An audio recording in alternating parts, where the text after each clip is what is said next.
what's taking place is we're making the oboe create more than one pitch at the same time, and the instrument is fighting with itself in order to find an equilibrium between these two pitches. So with the multiphonic, we're producing anything up to 4 pitches at the same time. Sometimes they're referred to as chords, because that's what they are. They're a set of pitches like a chord, but they don't sound the same as a chord on a piano and can't be used harmonically in the same way as we would with chords on a piano. So it's a very subtle sound which is used by contemporary composers to create multiple sound effects on what is normally a single note instrument.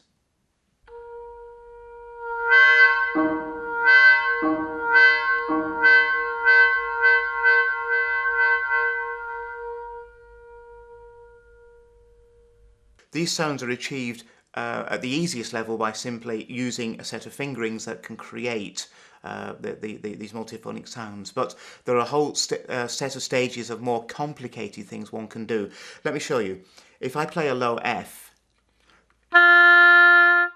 simply by sliding this finger slightly to one side so I uncover this hole a little bit, I'll slide it slowly in this example, you'll notice the multiphonic appear. You'll notice also a change in multiphonics as the finger moves over.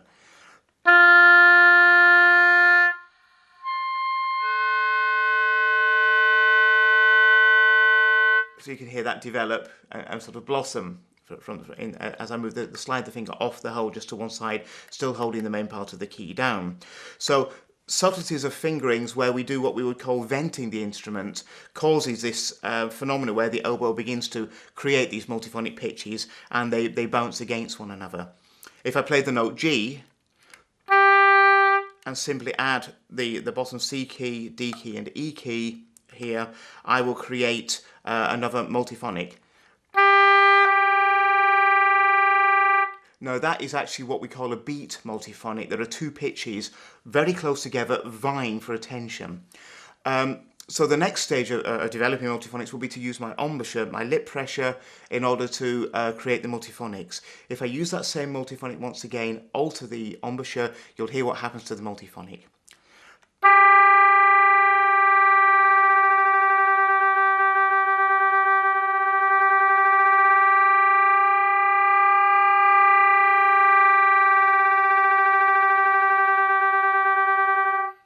Quite an interesting sound, quite a phenomenal sound. And all that's happening is that I'm squeezing the reed, letting the reed go, and controlling the beats between the pitches just simply by holding my embouchure very, very carefully. Equally, we can do it by using a fingering, and again, and this time pushing primarily with the breath pressure in order to make the multiphonic sound.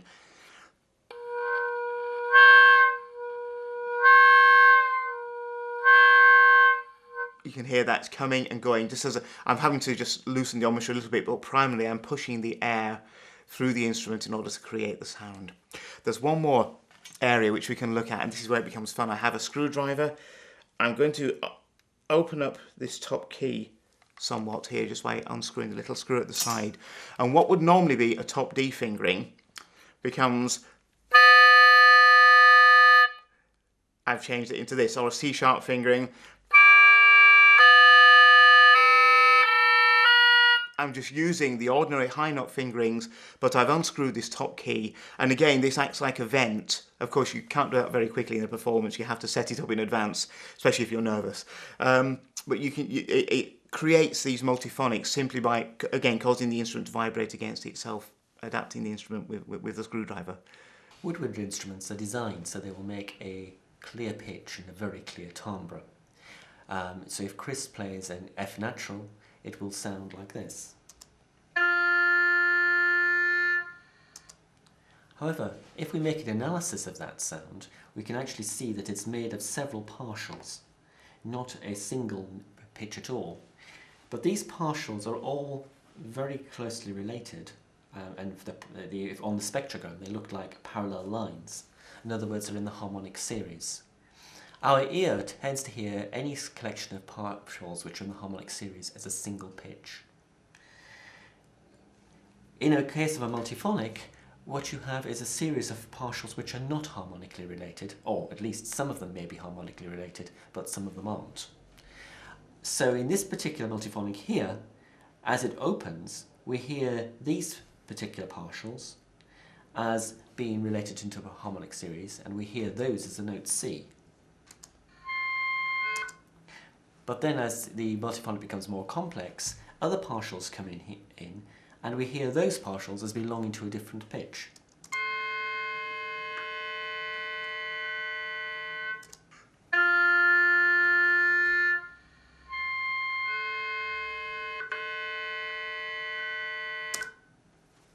In this particular case, we have several different multiphonics.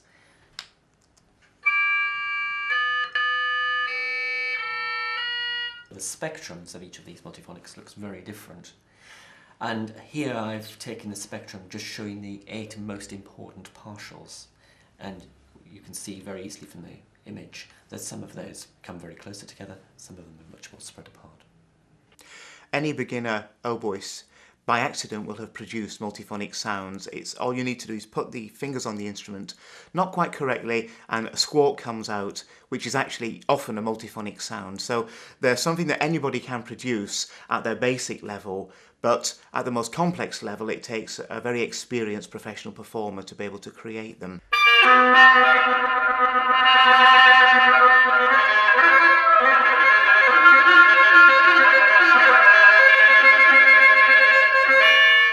The experimentation with multiphonics mostly started around the 1950s, both with jazz players who were interested in making just changes of the timbres of the individual instrument, but also by experimental musicians and virtuosi attached to the avant-garde. In the jazz world, people like Coltrane would begin to experiment with multiple sounds in their improvisations, and flute players particularly were beginning to use them. In 1957, I think it was, or 58, Berio wrote one for the flute. I think that's the first written down multiphonic.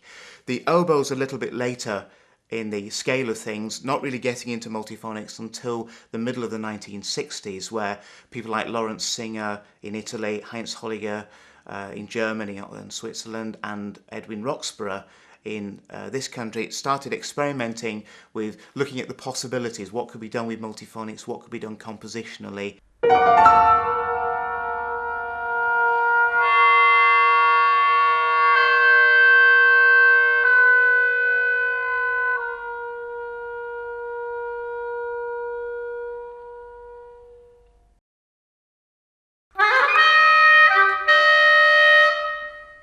I think multiphonics initially started as a curiosity when people found out, actually I can get very interesting sounds here, but then people started thinking, well actually how many of these are there? How many exist? The Viel-Mankoff book catalogues 301 oboe multiphonics. And then when composers thought, oh wow, there's 301 of them, what can I do with them? In the 1980s and the 1990s, people began to catalogue these sounds and to analyse them electronically, so we could understand not just from ear but also by electronic means the wide range of pitches that these multiphonics produce. And then it starts much more experimental, and people can say, oh, I don't want this just as a sonority, I also want to have this as a harmonic event, and then you can go further from there. The oboe is particularly rich in the number of oboe multiphonics it can produce. Flute multiphonics, there are in the Richard Dick book, there are about 100. The difference between them is because the oboe is such a rich timbre, it tends to produce multiphonics which are actually quite complex. Within the flute, because the basic timbre of the flute is quite simple, you tend to hear the pitches much more clearly as 2 pitches or 3 pitches or 4 pitches. Within the oboe, quite often you started scratching your head trying to find out, well, actually, what is in there? Am I just hearing 3 pitches, or am I hearing 6 or 7?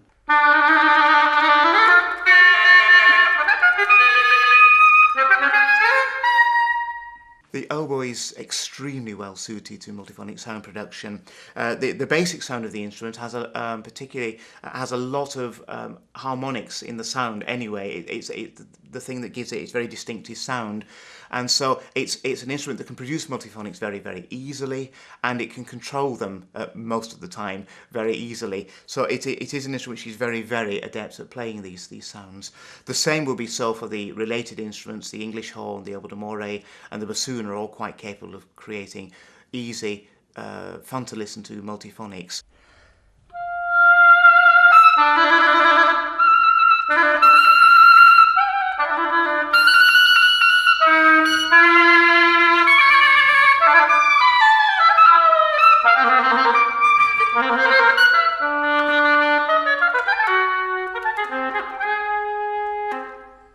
Flute players have found a lot of multiphonics that are their sixths, their thirds. They sound very nice and they fit our standard understanding of ordinary, what we call ordinary standard Western harmony. Multiphonics on the oboe challenge a lot of those assumptions. One or two are beautiful. There are fifths, there are twelfths that can be produced. They are very difficult to produce, and they're better on some oboes than others.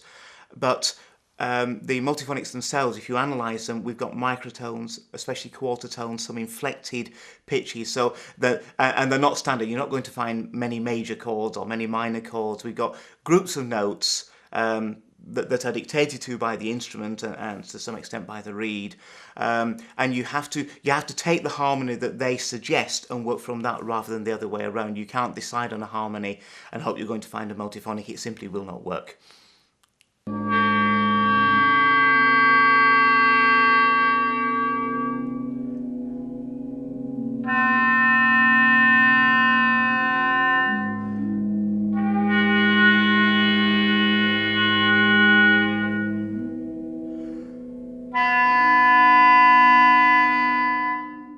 The one thing that composers have to be aware of is that the same fingering doesn't produce the same multiphonic simply transposed for the transposing instruments like the cor anglais. Sometimes you get an entirely different set of pitches which is not related to the original set of pitches.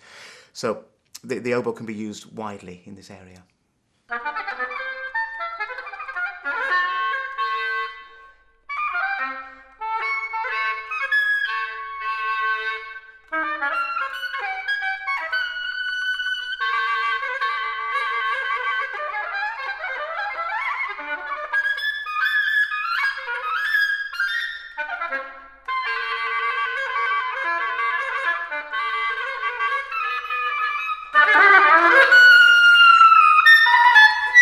There are different types of ways of using notation for multiphonics. Partially, the simplest way is to just say a cross and an M and say, just play multiphonic. This is quite useful if what you need is it's just some sort of effect, or if it's something that you're wanting to punctuate a melodic line. When it becomes more important to notate multiphonic is if you're wanting to be more precise about which particular sonorities you want. Many composers have tried different methods for notating the multiphonics, and if you look in the contemporary books, Peter Veal, Mankopf's book, or Libby Van Cleve's book, you'll see that they're writing out pitches and giving a fingering using the rather standard fingering notations where you've got covered holes, open holes, names of the keys at the sides. The alternative notation is Holliger's notation, which gives a basic type of fingering with keys either added or taken off. This is great for an oboist to actually be able to follow them in easily, but gives no idea to any composer of what pitches they are going to hear. Some composers, when they're not concerned so much about pitches, will use simple symbols, maybe a couple of crosses and an M to say multiphonic. In other words, any pitches can come out as long as you create a multiphonic. Brian Fernyhough, in his work Algebra, simply states, choose 4 multiphonics that work very easily and use those. And so the oboist has got their own choice. The type of cataloguing that was done by Klaus-Stefan Meinkopf and Peter Veal was more to try and see what type of chords and sonorities are in there. And in that particular case, they notate what you can hear in terms of the most important pitches which you can hear in there, down to quarter tone and eighth tone notations.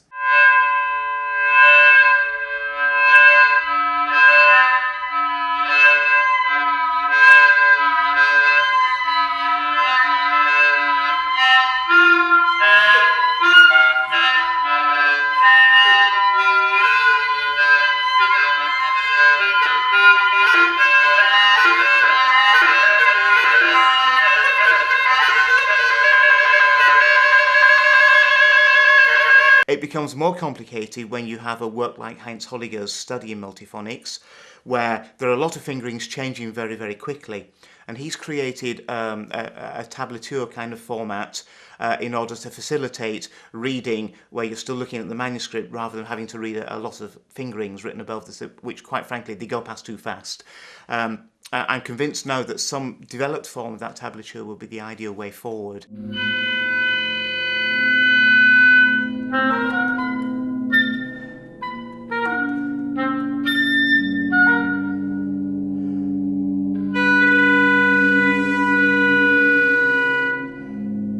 In my piece, what I was interested in doing was taking several multiphonics which had a harmonic or a sonority type of characteristic. So what I did in those cases was to analyse them, have a look at the sonogram and see what type of pictures were involved in those. So I used the Veal-Markov book as a starter to see what pictures were there, and then compared that with what Chris was producing on his oboe to see if both of them were actually consistent. Could you play all the 11 chords one after another? Yes.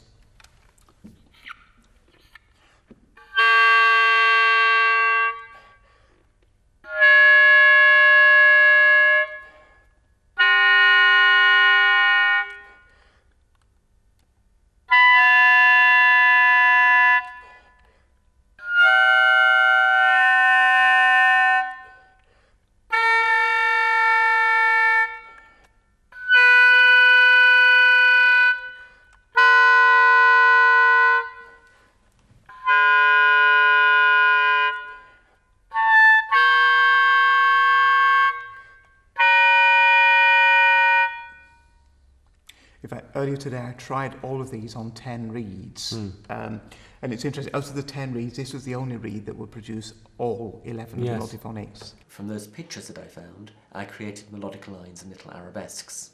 So I had a type of perspective between the actual sonority of the multiphonic itself and then the type of melodic configurations that I could have superposed on that background. And then I fed this all into the electronics, so there was a series of delays, so that I was getting what was effectively a sort of dawn chorus of little fragments, which built up one on top of another canonically.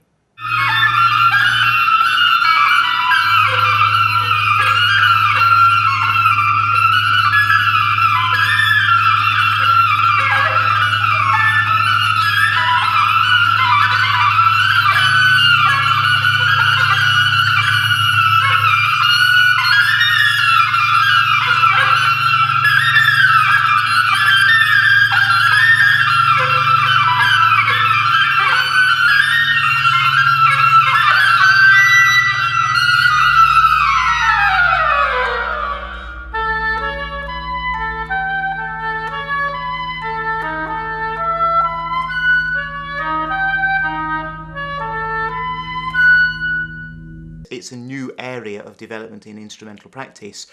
I like to think of it as something like Paganini's developments of technique on the violin in the 19th century, whereby he was exploring a lot more harmonics, harmonic ideas, sort of the pyrotechnics he developed.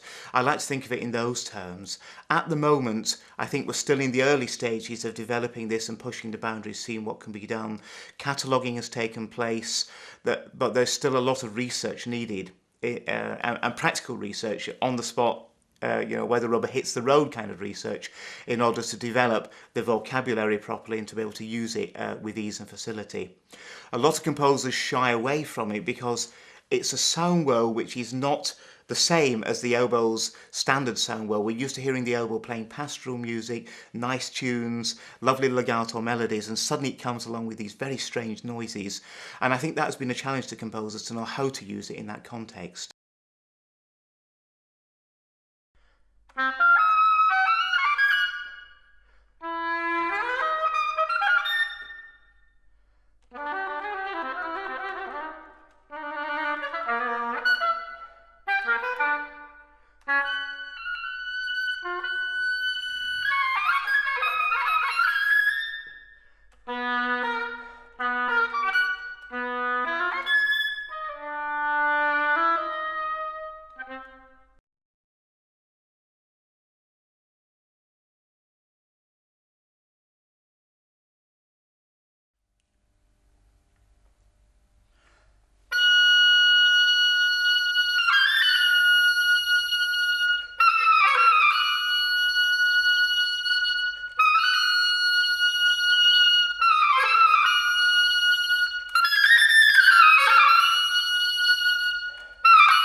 I composed a Little Night Music in two principal sections. The first section is created from a melodic line created from overlapping pitch class sets, microtonal pitch class sets. And this is elaborated into a contrapuntal web by imitative counterpoint, sometimes in the unison, sometimes by transposed. The second half of the piece, which is about halfway through, is formed by several multiphonics, which I took from the Techniques of Oboe Playing by Peter Veal and Klaus Stefan Marnkopf. I looked through all the multiphonics, all the 300 or so, to select those ones which I thought had the interesting sonorities. I wanted ones which were quite stable harmonies, or something where I could actually hear what the pitches were, and they weren't beating sonorities. No, and I didn't want things which were too constant either. So I chose 11 of them, and these are the ones that I chose.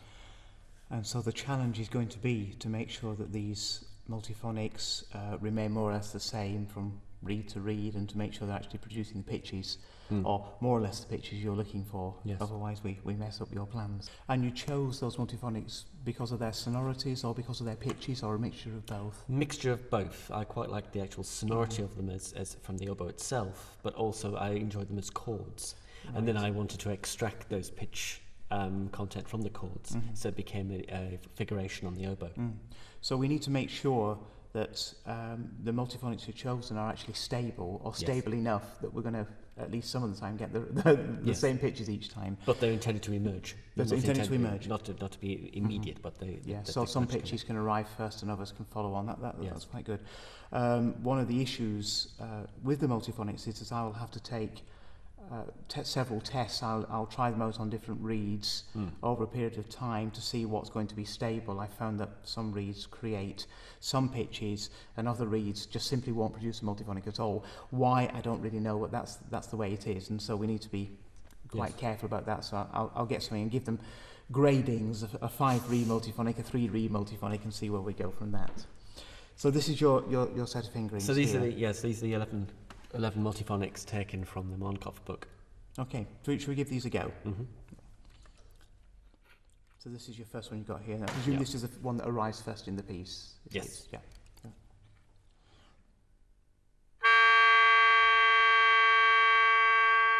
And this is the Marnkopf's transcription. So it's pretty close. That sounds pretty close to me, actually. Yeah, quite a sort of pleasing. Yeah. Quite a pleasing sound there. Yeah, excellent. And is this how you've broken it up? And then that's just arpeggiated.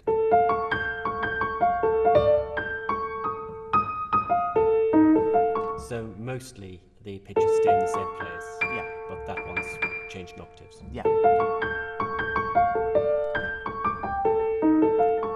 Lovely. That's good. Could you play that as... Play the... Both, actually. So here's the multiphonic. And then here's the breakdown on the oboe.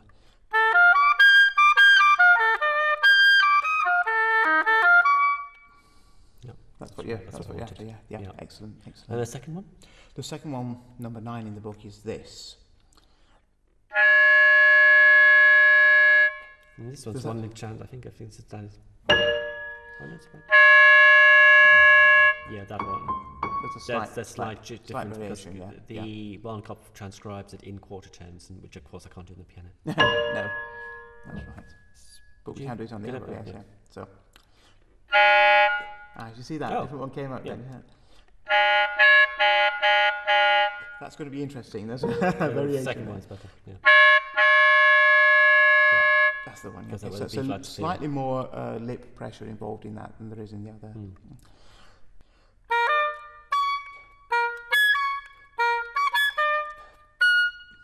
There you go. That's the broken down version. The next one. Number 28 here.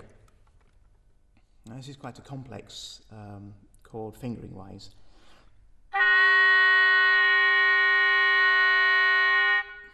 We'll just transcribe it. Yeah. Yes. So it's just slightly higher, doesn't it? Yes. Yeah. So, and this is your arpeggiated. Yes.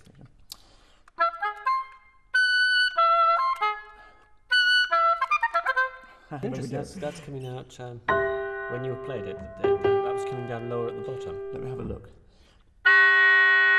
Oh, it is slightly sharp. No, yeah, no, you're right. That is the... Yeah. Yep. There might... Just let me work with the lip and see what No, happens. that's what it should be. Yeah, that's pretty much there. Yeah, it's just sort of sharp at the bottom one now. All right, okay. Yeah. Fourth one? The fourth one, number 25. Number 25.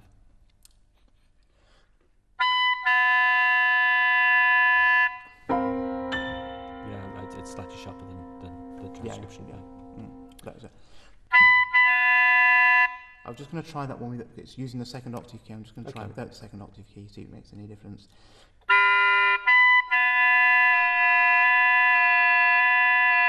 That's if I move the octave key on and off, which is so you want it's with octave key, isn't it? With the octave key, so it goes as low as it can. Yeah. Yes. Okay. So on the broken down version.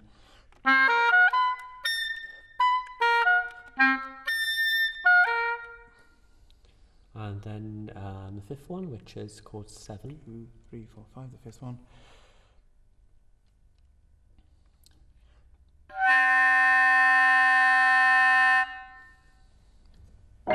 Oh, yes, this one is quite interesting because you can get 2 versions of this, can't you? You can get a high version and a low version. I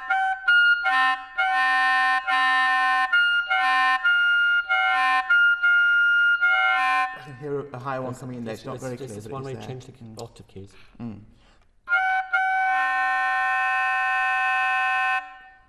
Yes, because the transcription is that. But I'm hearing. Yes, I'm hearing. Which is actually quite nice. It's a harmonic elaboration of the basic one. The difference there is that there are 3 octave keys on the instrument, and this one asks in the published version it asks for the 3rd octave key, which is around the back here. You can use these octave keys independently, and sometimes you can use them in conjunction with one another. So this one, the modification is to use the 1st and the 3rd octave key together, which seems to stabilise it a little bit more on my instrument. Can we try it with each of the octave keys? Yeah, certainly. So is the 1st octave key alone? So the 1st octave key alone is here. That's and the second one? The 3rd, with the 2nd octave key? Just the 2nd key? Yeah. It's completely different. It's quite different. And the 3rd one,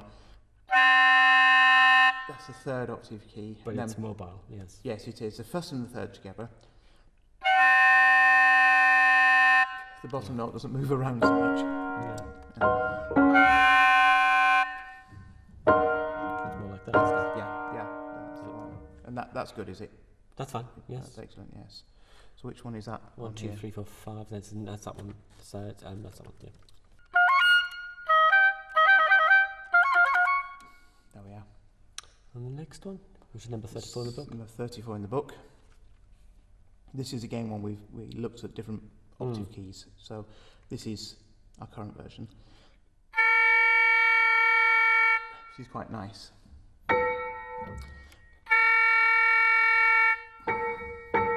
Yeah. So it's slightly expanded out at the bottom than the notated one. With the 3rd octave key alone, for me it focuses down there, and with the 1st octave key alone, it does the same. But with the both together, that's quite a nice. It's more like that to me. Yes.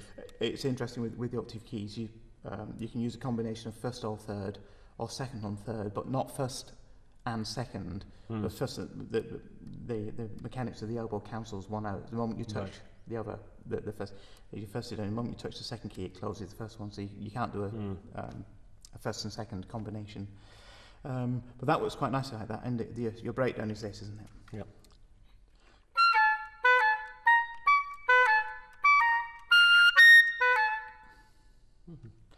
It's quite spectacular shooting up to the top B flat there. Could you play all the 11 chords one after another?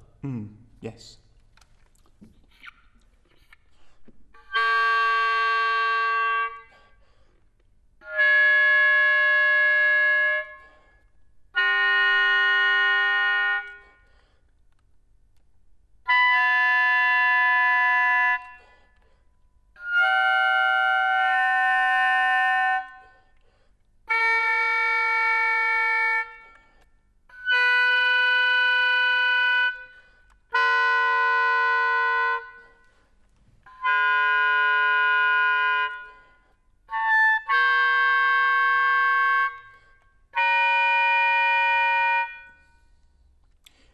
earlier today I tried all of these on 10 reeds. And it's interesting, out of the 10 reeds, this was the only reed that would produce all 11 Yes. of the multiphonics. It was only the 7th one which didn't come out quite as Number we 30, expected. number 35. Number 35. Because that's sounding more like rather than. Okay, it's a little bit constricted at the bottom interval. If let's just possible. have a look then at the octave key issue again. With the first octave key, goes primary for the bottom. Third octave key, and both together. So that's raising it. The second one, with the second octave key. So it would have to be something like it's the first and the third together, isn't yes, it? and It's closest. Yes, and lip pressure. Yeah, and we also had to alter these last two. I had to move from the third octave keys to second octave keys on these two because they just weren't functioning at all. Yes. But got more or less the pictures you were looking for in doing that, which was very useful. The other issue you'll have noticed for writing them is that some of them are real handfuls. There's some of the half holes along with some of the extreme keys means that it's very difficult to go legato from one to another, or indeed get to some of them at speed from one to another. So that's something composition with these you have to be a little bit careful about, and try it out with an oboist whenever possible, or you're in trouble. And not all of these will sail in and sail out, but no.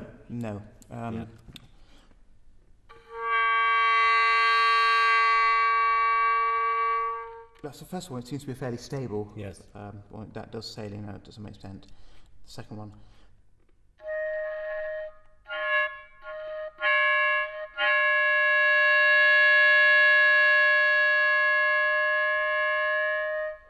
It's interesting because I'm altering the embouchure. You can hear a little bit of pitch fluctuation in there. Yeah, which is fine. The third one is.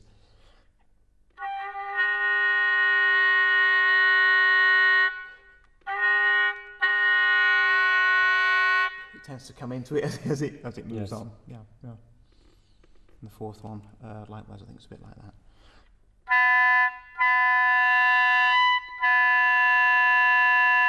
That's quite a nice, stable one. I think it was 34 and 35 that are the problematic ones for doing this. It works beautifully. 34 is good. 35.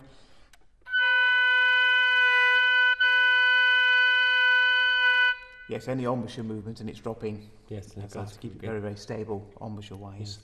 This is one of the other issues. You'll notice most of the books have a lot of embouchure and breath pressure instructions, which actually vary from oboist to oboist, so there's not much point in copying a lot of them over. Just leave the oboist to find out what they're looking for. So I need to tell you some things about the oboe that I'm using. This is an English system oboe, a thumb plate system oboe. The Peter Veal book that you've taken the multiphonics from, and the other major documents available, Libby Van Cleve's book, Nora Post's writings, and the Omar Zaboli's work in Italy, and so on, and Singer's Bartolozzi, all use the conservatoire system, which is the dominant oboe system throughout the world.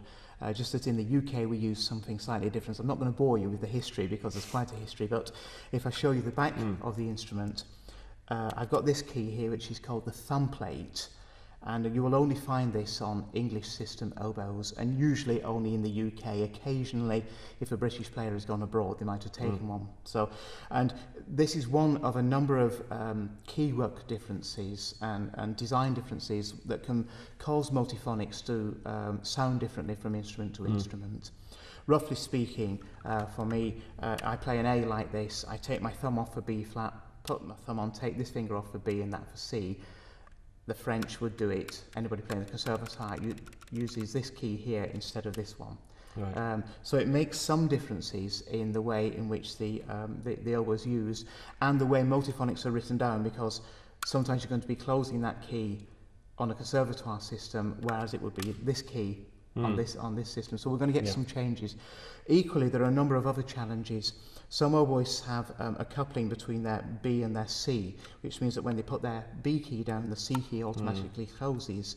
I have that open, And a lot of contemporary music players particularly will have that open. It gives you a lot more options. It just means that it's a little bit more of a handful to play the low notes using it like that. Also at the top we have a series of octave keys, the first octave key, a second octave key and a third octave key.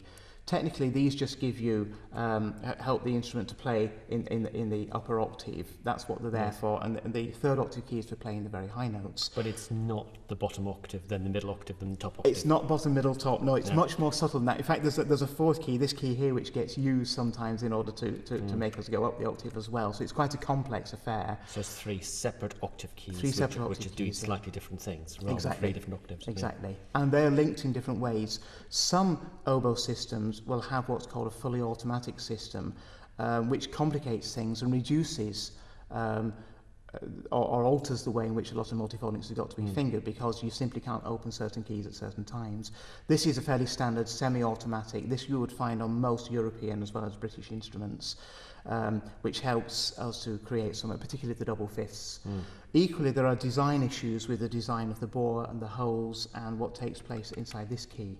In Holliger's study in multiphonics, he asked for this key to be undone a little bit, to let a little bit more air out. It vents it, it creates a lot more multiphonic possibilities than in its present position.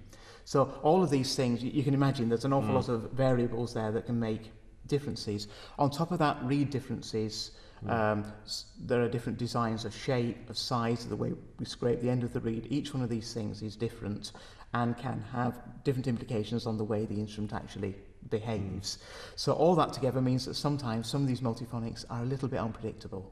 Yet, having said that, the sounds that you got from the fingerings I chose from Montov, and you've tried on this different instrument, have actually been remarkably consistent with the few little intervals slightly stretched or compressed, and sometimes you had to use different octave keys. Yes, yeah. But actually it was remarkably close. It was very close. You'll note in Roxburgh's work on Taris that we've been looking at, there are one or two of those multiphonics where I've modified it. We've been able to get the same pitches, but I've had to think through the fingering in order to make those pitches appear, because on the fingerings given they weren't quite producing what I expected, especially the one that created an A instead of a B flat. So very often with careful embouchure use, careful air pressure use, and a judicious movement of keywork, you can often find the same multiphonics with slight variants on the original fingering. So that's what we have to do if something's not working.